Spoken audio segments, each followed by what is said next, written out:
Witajcie moi drodzy. Witajcie w studio kontrastowym, Kontrast 2025. Ze mną jest Piotrek, czyli Mr. Underhill. Tak, dzień dobry, witam wszystkich. O czym chcieliśmy porozmawiać? Ja chciałem, Piotrku, żebyś opowiedział mi, co cię sprowadza na imprezkę festiwalową. Czy coś wystawiłeś? O tym zapomniałem wspomnieć. Czy coś wystawiłeś i jakie są twoje wrażenia? To takie pierwsze pytanie około kontrastowe. No to może zaczniemy od tego, co mnie tu sprowadza, aczkolwiek sprowadza mnie tutaj pasja, ponieważ ja od dzieciaka maluję figurki i zawsze mi brakowało takich imprez.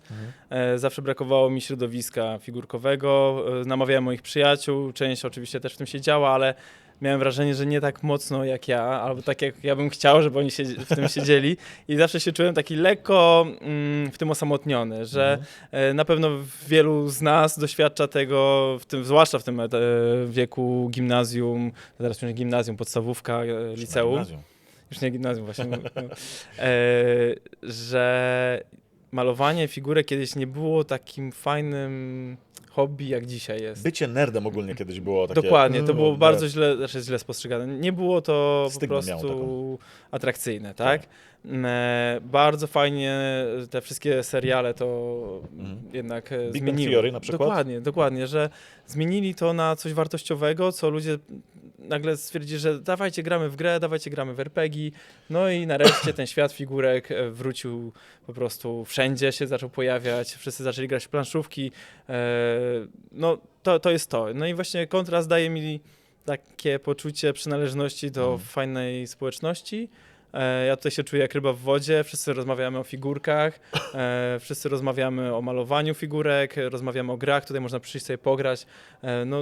Kurczę, dużo no rzeczy raj, można no porobić. tutaj jest raj. No, Można pomalować speed paintem, można pograć w planszówkę, można się nauczyć malować od podstaw na stanowisku Rebela, popatrzeć na fiksy, popatrzeć na figurki, pogadać z twórcami, pogadać z malarzami, podpisać sobie plakaty Paula Bonera, złapać dokładnie. Marco Frisoni. Pójść nawet jak jest się samemu, bo ja często przyjeżdżałem na kontrast sam. Ja nie miałem tak na przykład towarzystwa do porozmawiania, ale nagle otwiera się sala wykładowa, idziesz sobie na wykład i ktoś ci opowiada po prostu, jak pomalować na jakimś wysokim poziomie model. I ja wracałem do domu z głową pełną pomysłów i nowych inspiracji. Oczywiście, no wiadomo, każdy maluje inaczej, tak jak każdy się inaczej podpisuje, ale te inspiracje właśnie to jest taki fajny... Proces? Taki fajny proces rozwoju, nie? Że tu obejrzysz, właśnie na YouTubie I nie obejrzysz. musisz go robić sam teraz. Nie? Tak. I to ci otwiera oczy, otwiera ci skilla, w sensie rozwija go, tak? Bo często dochodzimy do jakiejś ściany swoich możliwości i ja tak miałem wiele razy, ja studiowałem malarstwo, więc też miałem takie momenty, że ja już nie umiem lepiej, nie? I chociażby na studiach, jak przychodziłem... Nie z zadufania, przepraszam, tylko po prostu już nie wiesz, co możesz zrobić, żeby Tak, było lepiej. już nie wiesz, po prostu nie widzisz możliwości. I ja pamiętam, że na studiach przychodziłem z gotowym obrazem do profesorki, pokazywałem moją pracę, a profesorka autentycznie mówiła mi: Panie Piotrze, świetnie zaczęta praca. I ja miałem takie... Ale co ja mam dalej robić? Ja tego nie widzę, nie? Ja nie wiem, ja myślałem, że to jest skończone. I teraz dopiero po latach, i to właśnie figurki mi otworzyły ten zmysł, że ja teraz, patrząc na swoje obrazy, wiem, co jeszcze mogę zrobić, ale to dlatego, że przemalowałem te figurki, nie? Okay. I to one mi pomagały szybko kończyć pracę, no bo są, szybko, do tego dojdziemy. Ale tak, one mi pomogły kończyć pracę, nie? No bo jednak umawiasz się z kumplami na grę, to jest świetne.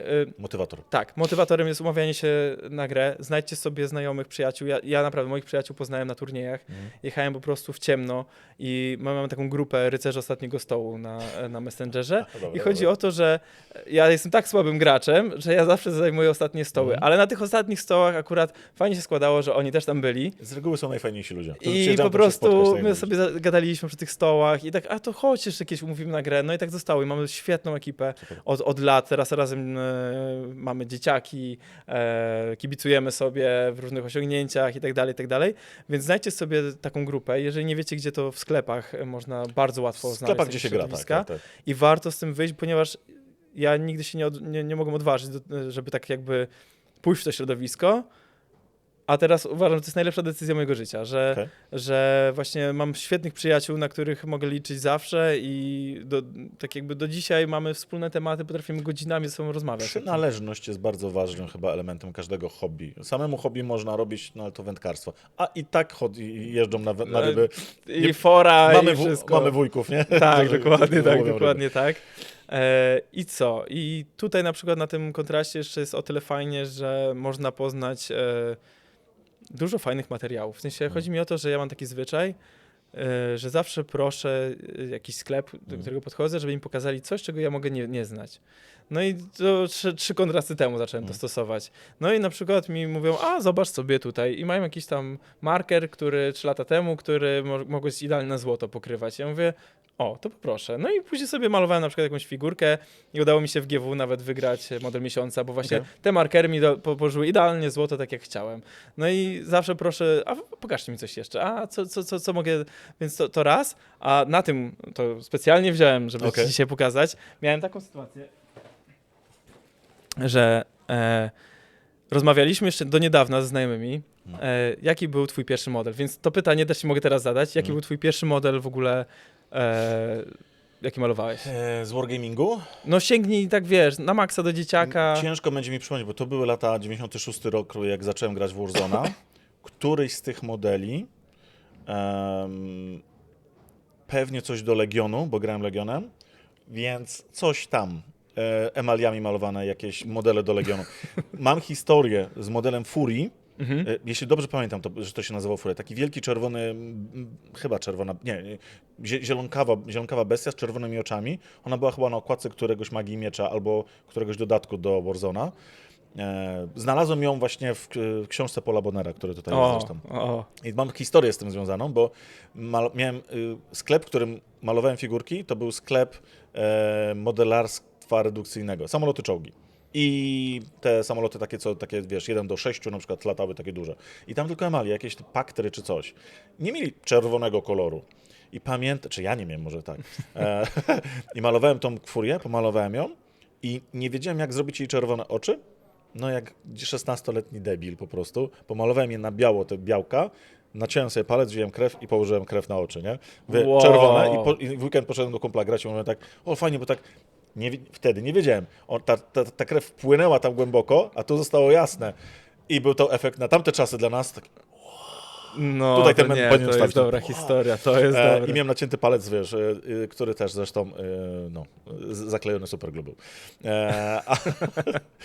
Więc któryś z tych modeli, niech był to model do Games Workshopu, bo Games Workshop później dopiero kolega mi pokazał, jak kupił któryś zestaw Orki z Space Wolvesami chyba. Kolega to kupił, kolega Wojtek, którego jeśli ogląda, to pozdrawiam. I on nigdy w to nie zagrał, bo ja z kumplem Michałem żeśmy to przejęli i żeśmy to roztrzepali i żeśmy grali w ten zestaw. Także to był mój pierwszy model, podejrzewam. Okej. No to właśnie ja miałem tak, Który że pamiętam. jako dziecko widziałem te figurki gdzieś po prostu u jakichś z dzieci moich znajomych moich rodziców, że brali mnie gdzieś tam, chodź, pobawisz się z tym chłopcem i ja nagle wchodzę, a tam są te figurki. Ja nie wiedziałem, jak to się nazywa, co to jest, tylko wiedziałem, że ja też Co to chcę. mieć?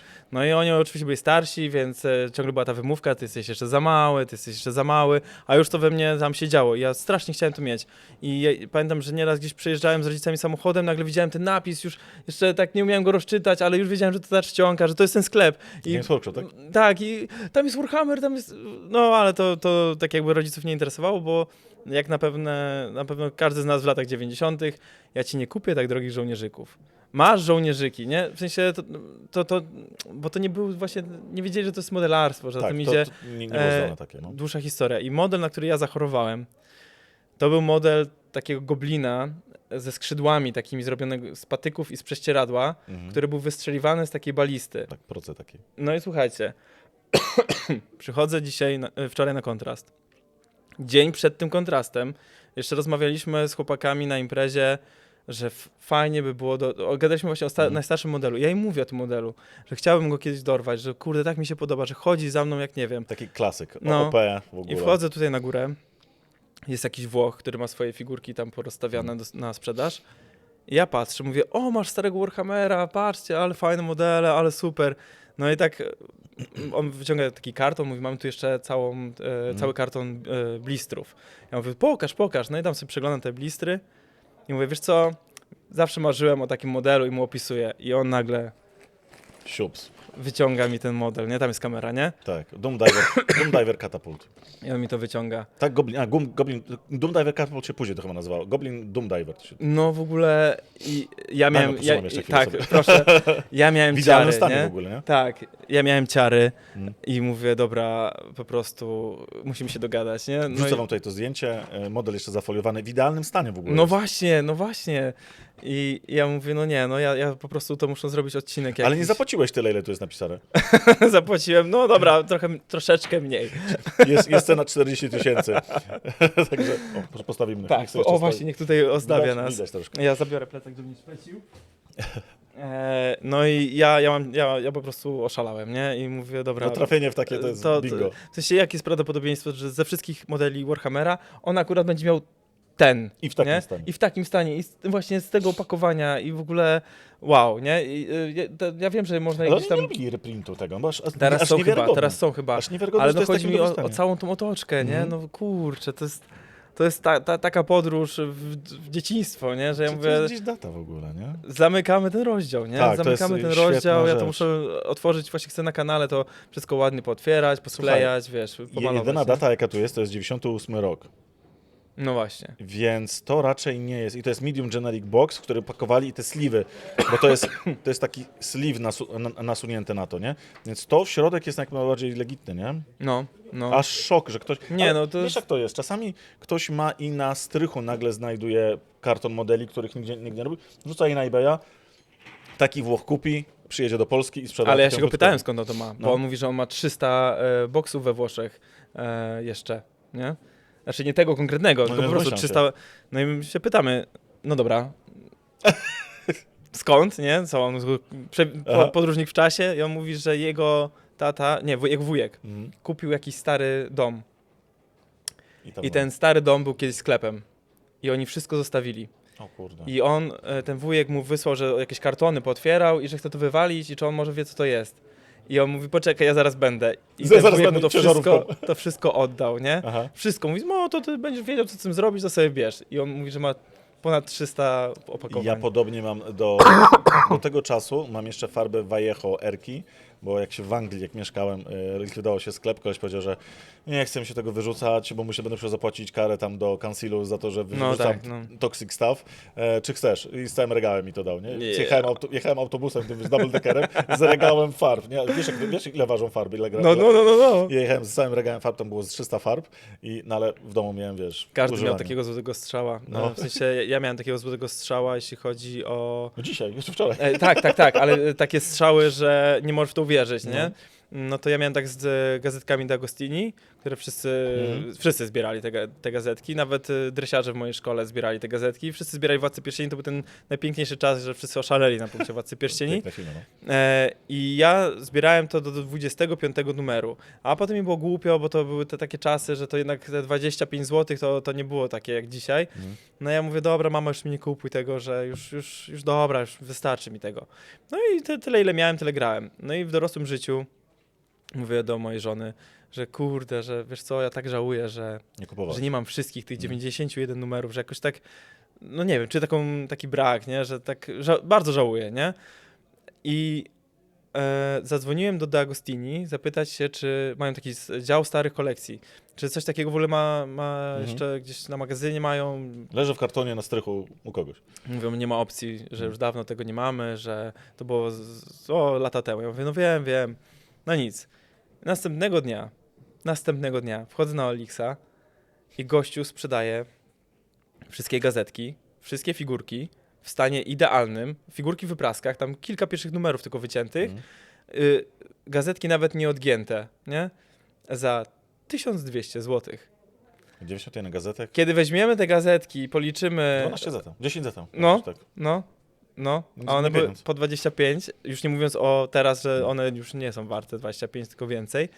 Więc ja pytam się Darii, co robimy? I Daria mówi, dobra, jedź, bo będziesz się tak żałował. I tak o tym marzysz. Będziesz mi gadał 2 tygodnie. No i ja szybko telefon, mówię, to ja bym przyjechał po całość. I gościu, o jak fajnie, że po całość, bo wszyscy chcą, żebym to rozbijał na jakieś mniejsze modele, nie? No i przyjechałem, no i przychodzę i widzę po prostu, no idealne. Ja mówię, skąd ty to masz? Ja mówię, że jego tata był fanem i stwierdził, że on też będzie fanem, więc zamawiał dla jego syna i jak przychodziła prenumerata, to oni odkładali to na szafę. No i tak się stało, Zostawili na szafę. że on miał to na szafie, teraz właśnie odremontował mieszkanie i że on potrzebuje na remont i że on tego w ogóle nie chce, nie? Ja mówię, dobra, to ja to biorę, nie? Więc to są takie... No faktycznie fajny strzał. To No. masz 2 strzały. Tak, dwa strzały. W sumie Do 3 czekam. mam jeszcze jeden strzał, taki... Pani sprzedawała szybko, bo pani sprzedawała 2 równoległe, 2 oddziały. Jeden oddział składał się z 24 Uruk-hai, czyli po prostu plastikowe tarcze, w sensie tarcze i piki, zwykły podstawowy oddział, za 100. I drugi oddział sprzedawała, gdzie było 24 modele, 12 berserkerów i 12 kuszników, za 100. No ale jak ktoś siedzi w lostrze, to wie, że 3 berserkerów jest wartych 100. No i... A tam 24 było, tak? Tak, 12 berserkerów i 12 kuszników. Wszystko w metalu, więc właśnie są pakowani po 3, nie? O, ta najbrzydsza. No i ja szybko napisałem, że poproszę tak jakby ten oddział cały metalowy. No i ta pani, mam jeszcze drugi, może pan się zainteresuje? Nie, to drugi mnie nie interesuje, poproszę ten konkretny. I żeby było śmiesznie, Łukasz, z którym się później zaprzyjaźniłem po latach właśnie w sklepie jakimś tam graliśmy, do nas podszedł i dzisiaj jesteśmy przyjaciółmi. Ja mu opowiadam tą historię, a Łukasz mówi, wiedziałem, że cię znajdę kiedyś i okazało się, że byłem tuż przed nim, kiedy pisał do tej pani na Elixie, nie? Ja mówię, wiedziałem, że cię kiedyś znajdę. Ubiegłeś go. No, więc takie fajne wspomnienia właśnie mam. No dobrze, Piotrku, to tak jeszcze elementem zakończenia, bo tutaj widzę, że się szykują Tak, do właśnie kolejnego widzę speedpaintu. Dla moich widzów, jakbyś mógł powiedzieć, co mogą znaleźć u ciebie na kanale, czego nie znajdą u mnie na przykład? Różnica Jak cię zareklamujesz? O kurczę. Cześć, z tej strony Piotr, witam na kanale Mr. Underhill. Ogólnie chodzi o to, że ja na swoim kanale pokazuję przede wszystkim Władcę Pierścieni, pokazuję montowane odcinki o jakiejś tam fabule czy dynamice, którą sobie tam wymyślam. Są bardziej fabularne, typu podróż do Japonii i opowiadam o sytuacjach z życia, które zastaję, tak? Czyli na przykład nasza przyjaciółka pojechała do Japonii, kupiła mi podstawowy set farbek, a ja mam tych farbek przecież tam bez liku. I się śmiałem, że ale mi prezent przywiozła, ale ponieważ szczere i tak dalej, no to mówię, robię o tym odcinek. I robię takie wyzwania, robię dodatkowo serię Kącik Modelarski, czyli biorę te wspomniane gazetki Władcy Pierścieni i co drugi odcinek teraz będę właśnie robił, robię, numer po numerze. Budujemy jakieś stoły z tego, właśnie żywopłoty ostatnio były, teraz się właśnie biorę za kolejny odcinek z Kącika Modelarskiego. Do tego mamy serię Mr. Underhill, czyli po prostu ja sobie biorę jakąś figurkę i ją maluję. I mam jeszcze serię Malujemy. No i że tak, ja nie jestem propainterem, więc zapraszam sobie propainterów. I razem z nimi po prostu pokazujemy jakiś trik. Nie to, że jak pomalować model będąc propainterem, tylko jakiś bits, jakiś fragment modelu, jakieś zagadnienie, takie typowo już merytoryczne. Więc takie rzeczy mam na kanale, tak to mniej więcej podzieliłem. Planuję z czasem, jak dzieci mi podrosną, no to zrobić jakieś battle reporty z Władcy Pierścieni, bo jednak ten Władca Pierścieni, no to sama nazwa Mr. Underhill, to wszystko jest spójne i mam całą pracownię robioną, stylizowaną właśnie. Tak.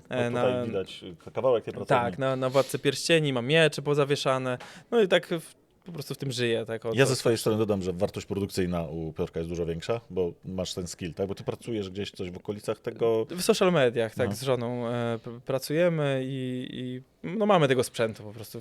Więcej sprzętu niż talentu. Wzoruję się trochę i tak popatruję, co mogę zrobić lepiej, nie? Także... tak, ale właśnie to jest to, nie? Że wymienianie się, podbijanie. I ty nie streamujesz, nie? Ty robisz po prostu odcinki nagrywane, montowane. Nie streamuję, bo w każdej chwili, ja wiem, że mam 3-latkę i rocznego, więc w każdej chwili mogłoby dojść do tego, że ja muszę przerwać streama, a tak to ja przynajmniej... Musisz poglądać moje czasami przychodzą, tak? Przychodzą nagle, tata nie mogę spać. Więc... I tak, no cześć, przytulam i wraca do łóżka.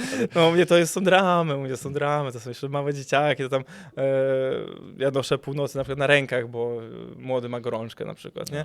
Więc to są jeszcze te historie, ale im dalej w las, tym łatwiej, więc jest nadzieja, że przyspieszę też, bo u mnie jeden filmik średnio co 2 tygodnie wychodzi i to wynika po prostu z tego, że ja ostatnio wyliczyłem, ja mam godzinę dziennie na nakręcenie materiału na YouTube. No to Patrząc na innych usiądziesz, youtuberów- założysz rękawiczki, Już czas minął. już. Patrząc na innych youtuberów, którzy stwierdzili, że muszą przyspieszyć, nie przyspieszaj. No, Jakość spada i nagle się wypalają po 3 miesiącach i właśnie tak, bo to Włącz. też mi dało to, że Nic nie rób ja tego. się nie wypaliłem, bo cały czas czuję ten zew tego Mhm. YouTube'a, że chcę coś jeszcze pokazać, chcę coś jeszcze nagrać i właśnie mam też dużo czasu na przemyślenie, no bo te 2 tygodnie to taki też sobie, ja oczywiście cały czas systematycznie popycham na jakiś projekt do przodu, ale to też mi daje ten czas na nabranie koncepcji, nie? Co Super. chcę jeszcze o tym powiedzieć, wiesz, nie ma tego raszu takiego, że Dokładnie. pach. Moja sugestia jest nie przyspieszaj. I korzystając z tego, że tutaj jestem i się wspieramy, przygotowałem taką akcję, ponieważ 6 czerwca mam urodziny, więc rozdaję takie małe figurki hobbitów, Okej. e, Muszę zdjąć okulary.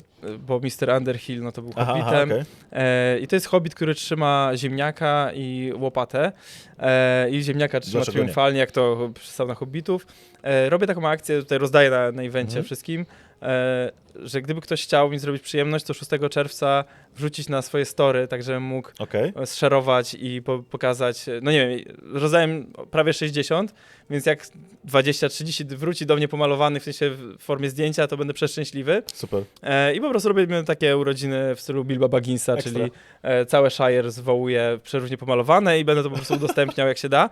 Tutaj masz specjalnie złoty liść, bo wszyscy mają zielone. Dostałem z liścia właśnie, słuchajcie. Tak, dostajesz ode mnie z liścia.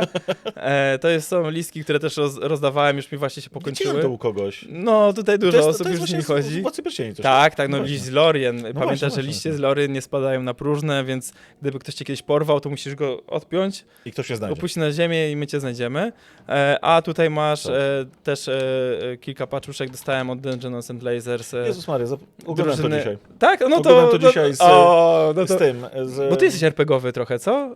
Nie jestem RPGowy, ale lubię te rzeczy. Oglądałem z dziadem z lasu. No to super, Byliśmy przy tym oglądaniu. no to Bardzo bardzo się dziękuję. cieszę, bo Nie wiedziałem, że tutaj coś będzie dla mnie, ale drużyna Krasnoludów też dostałem w ramach rozdawania urodzinowego Fantastycznie. od tej firmy, więc super. tam są fajne bicy w ogóle Tak, widzę terenu, takie. więc to też jest Nie utrzyma się, niestety. myślę, że bardzo Muszę spoko do różnych Bardzo tam, dziękuję. to ja dziękuję za zaproszenie. No dobra, mam nadzieję, że się zobaczymy w najbliższym czasie gieś może na jakimś streamie. No, może myślę, cię że zaproszę. Coś jeszcze porobimy. często będziemy się mijać i widywać. Jak to mówią w pewnym środowisku, nagramy coś wierzę. Tak, na pewno. Dobra, wielkie dzięki Piotrze. Dzięki, Do zobaczenia wam wszystkim. do Trzymajcie się. zobaczenia.